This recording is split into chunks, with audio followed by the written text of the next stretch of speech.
the Nonprofit Podcast, powered by Donorbox. We don't often hear about positive outcomes on nonprofit program delivery when reviewing the pandemic's impact, but our field host, Jared Polivka, has some fascinating findings to share. Jared recently interviewed Curt Yagi, Executive Director of Real Options for City Kids, and discovered smart organizations have learned some key lessons in organizational resilience that every nonprofit professional will benefit from hearing about. Welcome to the Nonprofit Podcast. I'm Kara, fundraising coach at Donorbox. We're here each week with practical actions you can use today to increase donations and take your nonprofit to the next level tomorrow. Let's join Jared and Curt to hear how the pandemic pushed R.O.C.K's evolution, taking them successfully into their 28th year serving children in the San Francisco area. Hey, Curt, welcome to the show. Thanks for having me. Oh, thanks for being here, man. Can you introduce yourself to the audience? Just tell them your name, what you do, and your nonprofit. Yeah, so this is Curt Yagi with a C, not many Kurts with a C out there. I'm the executive director of a nonprofit in San Francisco called Real Options for City Kids, or as we like to say, R.O.C.K. Now, I thought it was about music because you make music with a name like rock, but what does R.O.C.K do? Yeah, so we've been around, we're a nonprofit, been around for over 28 years. We just celebrated our 28-year anniversary. We work with kids, bottom line, and we help them become successful and healthy adults.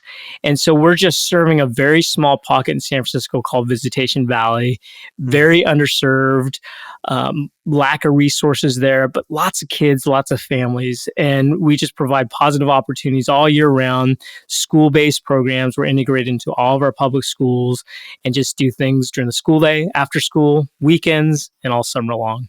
So R.O.C.K, how does R.O.C.K help kids? What are some of your programs? Yeah, the thing that we do really well is we just listen to our community and listen to the needs of our community.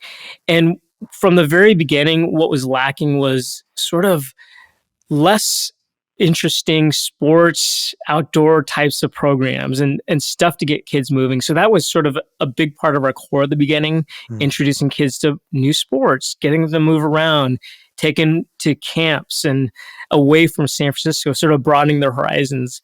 And that was a big draw to get kids in, but really underneath everything else, while we were doing that, we realized we can't do that every single day. It's tough to do. And we knew that the more time we can put in with kids, the more impact we could have. So really, from the very beginning, we've always integrated with schools.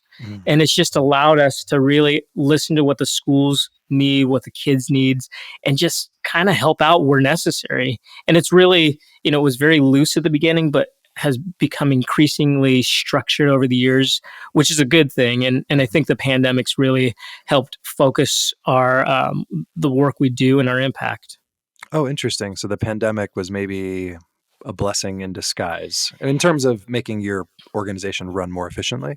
I think so. I mean, it was, as everyone probably knew, it was so chaotic right when shelter in place hit and no one knew what was going on. And it was just, it was pandemonium. And we just had to figure it out. And it really pushed us to be very strategic, make sure we're very wise about how we utilize our resources and make sure we're doing the right things, not providing activities that we thought would provide impact, but listening to our community and really just honing in on the true needs of what our students and even their families needed.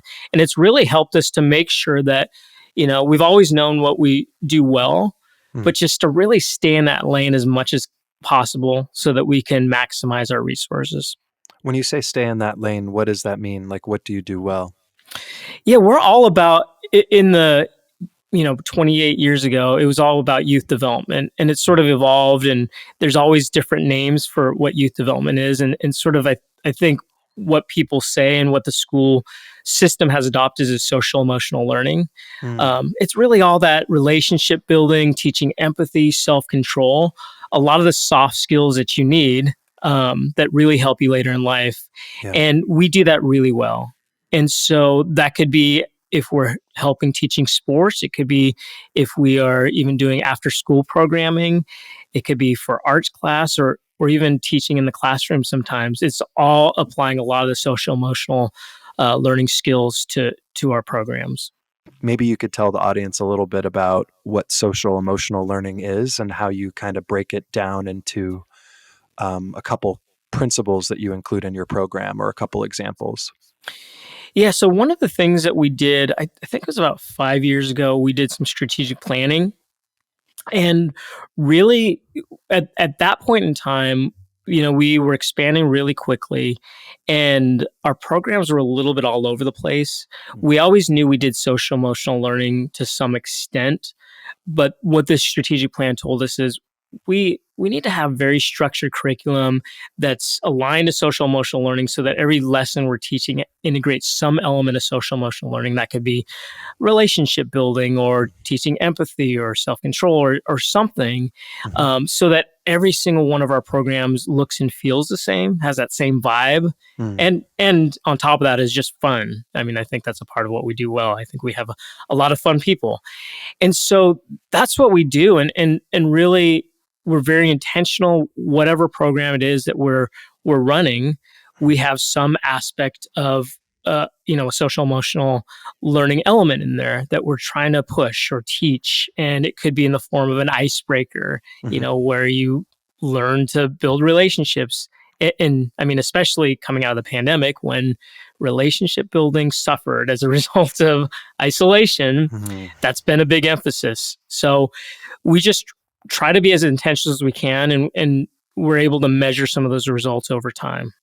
So what are some of those programs that you provide children, but also that you've learned from listening to teachers, to students, and to the parents? What are those examples?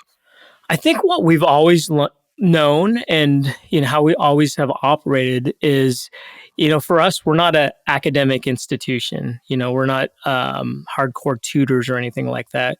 We've always known that kids want to have fun and they want to connect with something. And our belief is if kids can connect with something at a school or with us or have a positive mentor, and this could be maybe they're really good at music and that resonates with them, or they're good at sports. If they just connect and are passionate about something, they're going to do better at school. And so that's what we've always known. And we hear that so often that, a lot of times when we're talking to our families or our kids, they love all that extra stuff and they see the value of that. And so what that translates to us, I mean, for us, sports, since that's at our core, our kids love sports. We have flag football. We bring in a partner for ultimate frisbee. We do soccer. We do kickball as a big sport that kids love. But we also do all kinds of other enrichment activities, music, art, dance, even technology, robotics. We had a drone class. We're doing outdoor education. Wow. And it's really just a lot of things that kids like to do.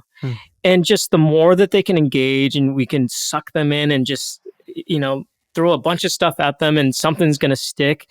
And that means they're going to want to come to our classes and they're going to want to come to school. And then, if they're able to focus on that, our hope is that they're going to excel in the school environment as well. And is most of this after school programming or some of it occurs during school? It's all day long. So, that's always been our thing, is just to reach out during the school day, because if we're we do after school programs for all of our school sites, which is great. If that's all we did, it's harder to have that connection with kids. We wanted to have that sort of seamless day so that the kids, our students, know who our staff are during the school day. Yeah. And so for the school day work, we do, and part of this is as a result of the pandemic and the needs of what our students and families wanted and what the schools needed. We're doing wellness support. We know that from the pandemic, kids were suffering and just needed extra support, someone to listen to, a place to cool down, whatever. Just to get their mind right so they could learn. We're doing during recess and lunch periods at our schools. That was a big time because kids were coming back with a difficulty in socializing and there was conflicts. And we thought, okay, let's put a bunch of people on the yard, because typically for schools, it's administrators or people who don't want to be on the yard from the school. Mm-hmm. We put staff who are fun and can organize structured activities. I was at the middle school last month and just watching all these pockets of, there's a football game, there's a soccer game, there's people playing basketball, and there's no drama. We help with literacy reading support during the school day. That was a big deficit and challenge as a result of the pandemic. So all these different things that the school need. And on top of that, we're constantly communicating with the principal and helping with different things with strategy just to make sure we're in line. Yeah, that makes sense. When you say there's no drama, that's no conflict on the yard? Yeah, conflict behavior incidents. Oh. When there's engagement and people are really Mm-hmm. into what they're doing, there's definitely a lot less behavior challenges. And also, acting up in that way takes away from the whole group's enjoyment of the activity. So it's Absolutely. like, if you make it about you and are selfish for your ego or conflict, I think children intuitively know if we fight, we don't all get to play anymore. No, it's true. Yeah. And so we get to see that all the time on the yard, just people playing. So let's say I'm a child and I go to school. How often do I get to interact with the R.O.C.K staff, or in what situation? I guess it depends on the school, but is this like a daily opportunity that I have? Is it like once a week, once a month? How does that work? We are at the school site every day. School's in session, Oh. and we are available. And so it really depends on what the child's needs are, and interests are. And so currently, every single school site, all of my staff are located at that school. So they are 100% dedicated to that school site. And so as an example, we have, I think it's 8 staff members during the school day that are doing something. So whether it's wellness, literacy, recreation, activities, they're doing something. And that's every day. And so kids have opportunities to interact depending on what their interests and challenges are, all the time. Wow, that's great. What are some of the ways that you get feedback, or how do you listen to your community? Yeah. And I think this was one of those things that, coming back from the pandemic, as kids returned to in-person learning, we wanted to really prepare for that. And it really forced us to figure out ways to get feedback from our community. So we did surveys, we did interviews, we conducted focus groups. A lot of time we do observation of our existing programs to see how successful they are. And so for that, when we were coming back to in-person learning, we wanted to get all these different, use all these feedback mechanisms just to capture data and prioritize and work with the school and say, okay, here's everything that came up by all these different groups. And this was parents, teachers, students, partners, and understand what the needs were. And then from there, we were able to understand what the gaps were and really fill a lot of those gaps with different programs and partners. What method was most effective for your qualitative learnings? Was it surveys or observation? Or I'm just curious about how you get those voices that don't often speak up. It's hard to say any particular one. I think they all have their ups and downs, because a lot of those voices that just either don't have time or they're not open to talking to in person, surveys work extremely well if you make them friendly for them. If you can and you had time to do a bunch of in-person interviews or even focus groups, I think that's really impactful because you get so much stuff that's not so structured, stuff that you can learn that you can't just put on paper as a survey. So they all have different values. And I think just having an approach of using a little bit of all of them is usually a pretty good thing because our population is so diverse. Yeah. Are these all public schools, private schools, mix? They're all public schools. All public schools. Wow. Yeah, with very diverse populations. Oh, cool. And do you have any mechanism for measuring impact at the schools, or like some way that teachers report or students report or vice versa? Yeah, so impact's a tough question. the long-term impact, which is very hard to measure, is if you think about the kind of program we are, we are all-inclusive. We work with a school. Anyone that goes to the schools, and even in our community, can come to our program. So we never turn anyone away. And in a community where there's challenges, sometimes just keeping a child healthy and safe is a good output. Yeah. Other times for us, the long-term outputs are, a lot of our students become college graduates. They get good jobs. We have so many alumni that work for us. We have alumni who donate money to us, which is pretty incredible coming from a low-income background. And so that's the long term. And so to get to that long term, we have a lot of, I guess, more short-term measurements that we use. So for, I was mentioning social emotional learning, there's ways to measure that based on surveys and observations. And we always want to have positive results in that, because if we don't, we need to look at the specific program and the specific element of social emotional learning and say, why was this piece low, and adjust that way. For other stuff, I was mentioning we do some literacy and reading support. Yeah. It's very black and white in how you measure that. You measure how much time you put in, and you see what test readings levels are. Yeah. Pretty easy. Some of the other things that we are constantly evolving and working on, I was mentioning we're doing wellness, which if you think about that, sitting with a child who just needs a cool down period for 10 minutes, how do you measure that? It's really tough. Yeah. We're trying to come up with some general well-being measurements so that we could see, okay, if we do X number of hours with a child, their well-being score is going to increase. We're not quite there yet. Right. And keeping in mind, this whole wellness initiative is very new to us within the last year or so. That's great. So there's a lot of different ways that we try to move the needle. Are the students meditating or doing yoga or mainly doing one-on-one counseling, or what are those wellness components? Yeah, sometimes it's just sitting and talking through. We have a little wellness space where they could just sit, and it's very peaceful. So I guess there is that meditative aspect to it. Sometimes we do games with them. Sometimes you just leave them alone. Yeah, that's great. That's great. So, what ages are you serving? So we are currently at 2 elementary schools and 1 middle school. Oh, great. We pre-pandemic time, we were working with some high school students, some of our high school alumni. It's been a little more difficult. And I think due to the pandemic, we just really want to focus on sort of the sweet spot of what we do and sort of double down on those efforts. So it's really the elementary and middle school age. You mentioned donations earlier, and that some of your alumni donate.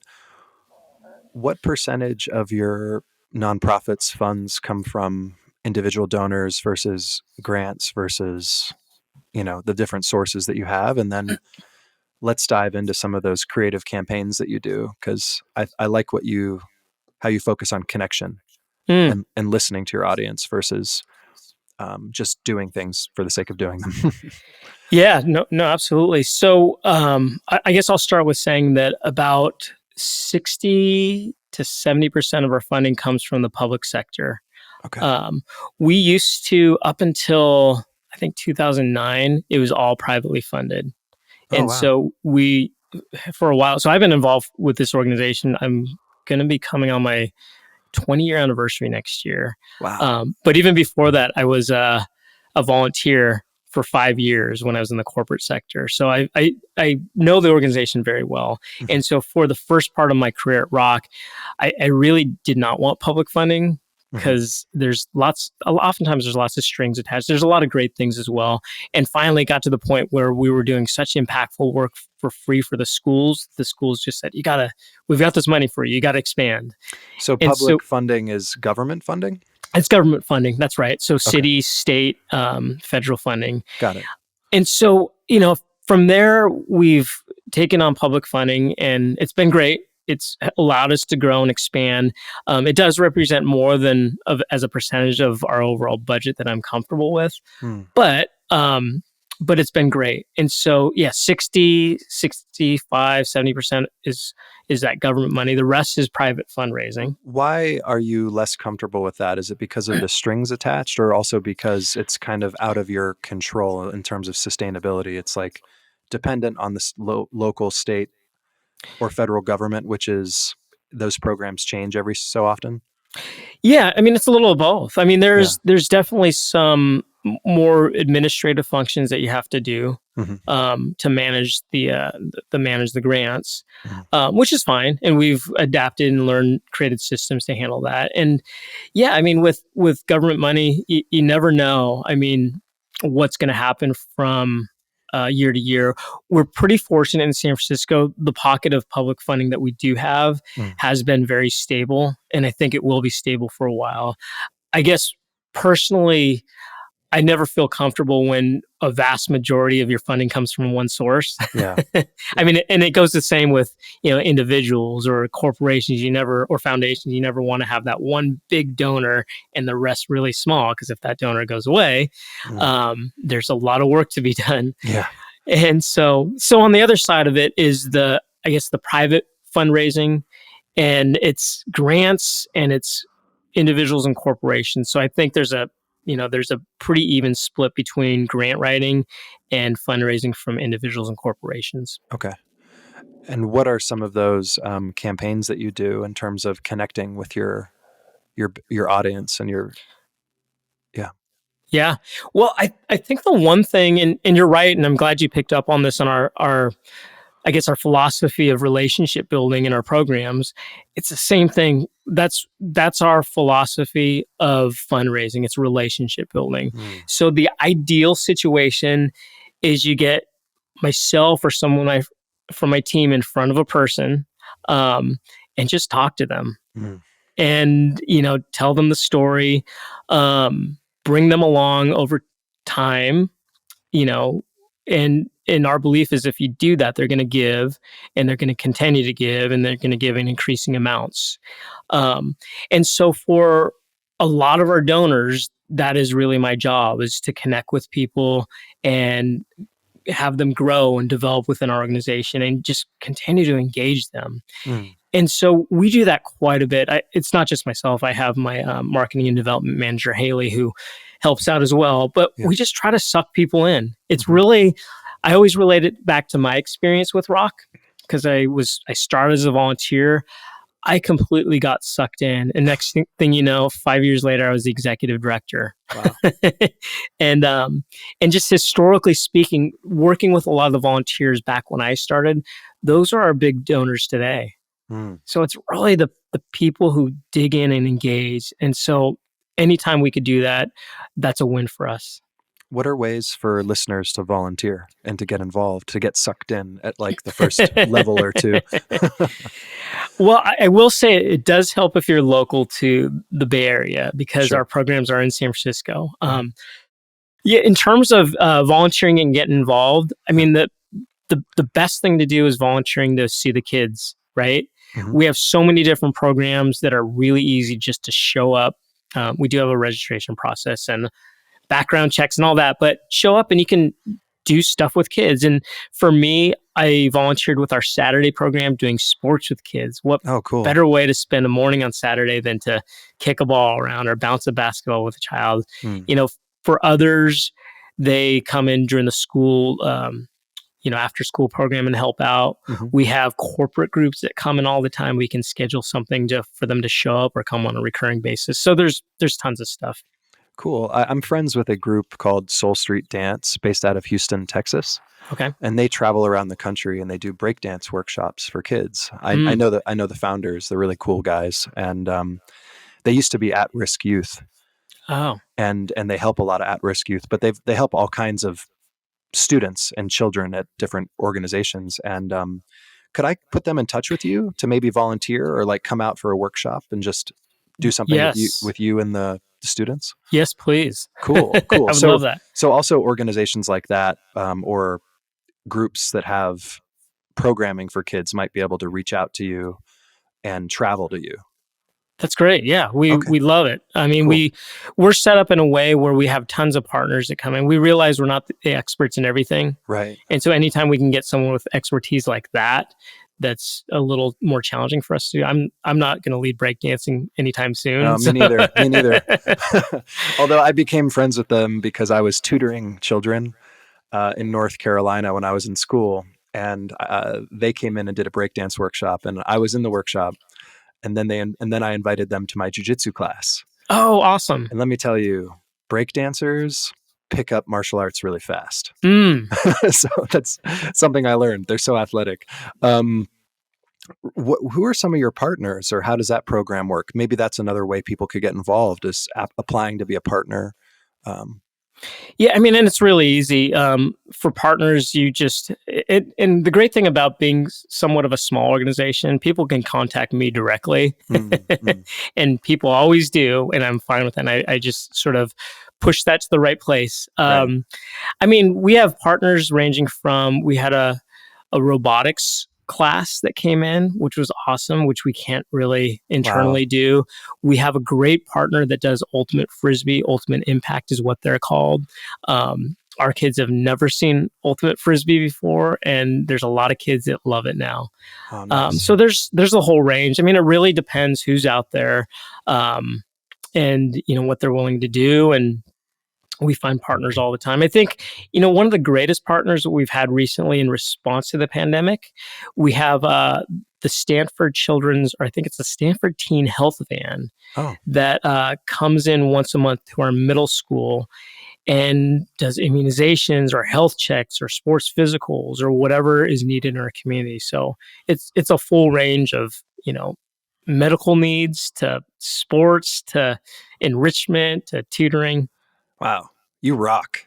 There it is. I knew that was coming at some point. You knew it was coming. My dad jokes / uncle jokes. I'm corny. It's just fine. I'm a corny guy. So regarding your creative fundraising, I just want to dive into that a little bit more and then kind of open it up for you. Yeah. To go in a direction that you want before we close, because we only have about 5 to 7 minutes left. What are some examples of your fundraising campaigns or your strategic campaigns, how you engage donors from the private sector? Yeah. So, I think I told you for the, I guess, more the medium-sized to bigger donors, it's all the individual attention that we can get, with them. I think the biggest thing that we try to do to get people to that point is we just try to be creative and try to just communicate with people with the idea that we want to connect and engage before we ask. So that could be, it ranges drastically. So it could be a volunteer campaign. It could be any of our social media posts that we do where we think we have really interesting, engaging material that if anyone comments, you know what we're doing. We're commenting back and we're trying to tell them more and invite them to, we used to do happy hours before the pandemic, some sort of fun event just to get to know us better. So all that kind of stuff, we've done experiment with a lot of online campaigns where you just ask for money, but those are so limited because unless you really have that engagement and passion for what you're doing, it's hard for people to donate. And so we just look for those little opportunities for people to say, wow, what does this organization rock? And ask those questions and reach out. And then they're in our pipeline, and then we can have more of a hands-on individualized approach. Yeah, that's great. And during the pandemic, when you couldn't meet in person as much, were you doing events on Zoom or like with your community, or just doing a lot more calls or video chats, or how did that work for those 2 years? What's been great is because of the pandemic, I have not been going into work as much, and people can't work in person. And I was a little fearful of that at the beginning, but it worked out, and we're still highly efficient and impactful, and I'm able to manage from afar. And I think the other thing with that, meeting with donors, I used to try to meet and schedule lunches and in-person coffee with people. And obviously with the pandemic, we couldn't do that. And we started doing these Zoom sessions, and it's just been great. I can cover so much more ground in so much less time. and not have to travel anywhere.